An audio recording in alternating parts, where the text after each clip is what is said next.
Welcome students, myself Umesh Kumar Sharma from Arya College of Engineering and IT.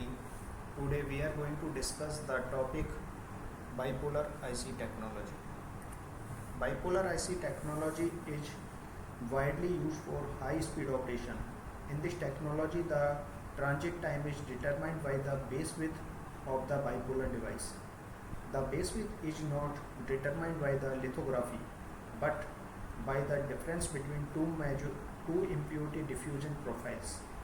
This distance can be precisely controlled and allow the base width to made very thin, which allows high speed operation of bipolar transistor.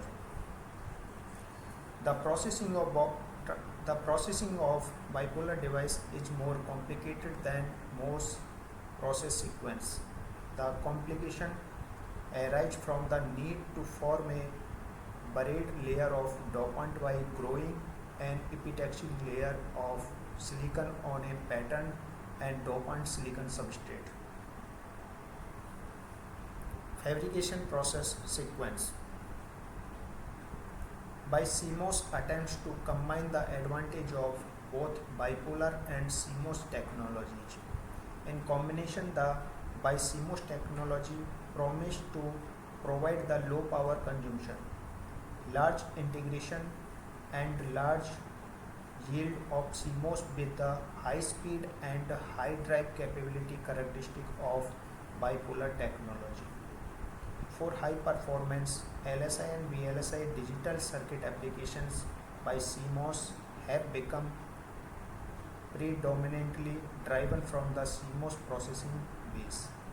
This is due to power dissipation consideration.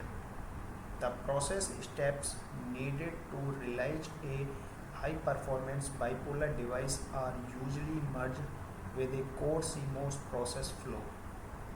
Isolation in BiCMOS fabrication is a key factor in determining the overall chip performance, as it is related to several important parameters like latch-up immunity, parasitic capacitance and device density. One method of reducing latch-up is to use a heavily doped substrate. Trench isolation is another alternative. The P-well sidewall capacitance is reduced and improve latch-up immunity. Many of the process steps in CMOS and bipolar technology are common. They are essentially merged to form the BiCMOS technology. Consider the basic N-well CMOS structure shown in figure. The NMOS device is typically built in a 5 to 15 micrometer thick P-type epitaxial layer on P plus substrate, while the PMOS device is built in the implanted N-well region. The P plus reduces the latch-up probabilities by introducing a low resistance path in a vertical PNP device. BiCMOS structure. BiCMOS structure could have been formed by adding an NPN transistor to the N-well structure. This structure would give a very poor NPN performance as the collector associated resistance would be too high. The problem is taken care of by introducing a buried N plus layer as an N plus collector implant. The added state gives rise to advantage in the CMOS structure as well. The formation of the buried layer in the basic CMOS well structure reduces the well resistance, causing the gain of the vertical PNP and the lateral NPN parasitic BJT to reduce. This helps to increase the latch-up immunity in the CMOS structures. As a result, the epitaxial starting material requires in CMOS to be P plus to reduce the latch-up probability is no longer required. Again, in CMOS technology, polysilicon and silicide gates are commonly used. This technique is applied to the BJT in the by CMOS as well by making polysilicon emitter BJT. Both emitter resistance and the extrinsic base resistance reduced as a consequence, thereby increasing the drive capability of the device. The post-implant anneal of the poly has therefore to be optimized for emitter performance. The well in the CMOS process are used to act as the base and collector region in the BJT technology. In each collector region, a buried layer is needed. Hence, below the N well, there would be a buried N plus layer. Again, below the P well, a buried P minus layer is required to provide the retrograde doping profile to prevent latch-up. The well regions are formed by completing doping the epitaxial layer during the simultaneous drive-in of the P well and N well implant. Obviously, both the thickness of the epi layer must be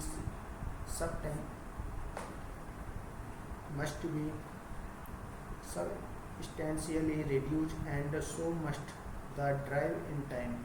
Again, the field oxide is done by steam oxidation to reduce the drive-in of the well dopant. By CMOS process sequence, first is initial buffer. The initial buffer chosen for the by CMOS would typically be a P substrate. After the initial buffer clean, the oxidized buffer goes through the first mask process to define the N plus buried layer. An initial layer of oxide is ground and capped by nitride. Second is buried N plus layer. The step consists of initially applying the photoresist and pre-baking as required, exposing and developing it through the mask. The nitride is now etched and the buffer is subjected to an N-type implant of a slow diffusant like arsenic or antimony. After implantation, the resist is removed by plasma etching. The remaining oxide in the implant region are now removed by some form of anisotropic etching, reactive ion etching to preserve the line definition. The oxide is now reground. This doping form the N plus buried layer collector region for the BiCMOS structure as shown in figure. Third is P plus buried layer. A similar process sequence as for twin tub definition is followed to define the P plus buried layer. The N plus buried layer proceeds the P plus layer definition since antimony, arsenic are slower diffusion than boron and can therefore be subjected to a large dopant product. Fourth is epi layer. Next, a 1.5 micrometer epitaxial layer is ground. All the oxide present is stripped off using buffered HF. This is an unmasked non-selective each step. Next, an intrinsic epitaxial layer of 1.5 micrometer is ground using silane decomposition. During this growth, some amount of diffusion of the buried dopants into the growing epitaxial layer take place. Next is N well and P well. N well and P well, the nitride is now etched using the N plus well mask. The arsenic implant is carried out and a thick oxide is ground. Boron implant is now carried out to define the P well region. Note that the wells are self-aligned. N well and P well region are disjoint region covering the entire chip area. Next is tank drive. Next, a drive and diffusion oxidation step is done. Both wells are driven into the required junction depth. Simultaneously, thermal oxide grows at the surface. At the end of this sequence, a twin tube has been produced. Next is active region formation. All oxide is removed from the surface and a thin pad oxide is formed and capped by a poly layer and then a thick deposit nitride. Deep collector implant and base formation. The deep collector mask is now used to cover the remaining area with ER. ER means photoresist, and a deep and type implant is done. This permits a contact to be made to the underlying buried collector region. It is shown in figure. 9 number is gate oxidation. These active regions of the most device are now to be defined. The gate oxide mask is now used to define the gate regions after duly coating with photoresist. The oxide is etched photoresist is stripped and high quality gate oxide of about 200 angstroms is grown. It is shown in figure.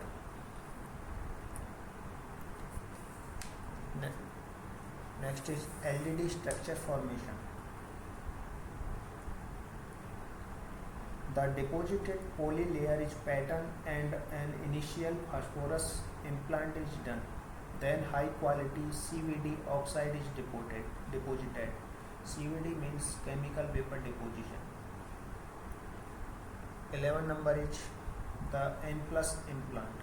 The N plus implant is now done after suitable patterning. The mask serves to define the source or drain regions of the NMOS device in the P well region as well as N plus guard ring in the N well. 12 number is the P plus implant. The selective P plus implant which follows serves to define the source or drain regions of the PMOS transistors formed in the N well. This implant can also be used to make guard ring at the P well edges. 13 number is contact opening and metallization. Completes the FEOL process for the by CMOS process. Suitable planarization steps may be added as required. Special consideration for bipolar IC. There are three main considerations for bipolar IC. First is buried layer and epitaxial layer. The buried layer seat resistance should be as low as possible to reduce the collector resistance of the transistor. Second is base information. The total integrated change in the active base is called Gamil number. This Gamil number determines the gain of transistor for a given emitter structure. Next is emitter formation. The emitter must be as heavily doped as possible to maximize the current gain and minimize emitter resistance. Thank you.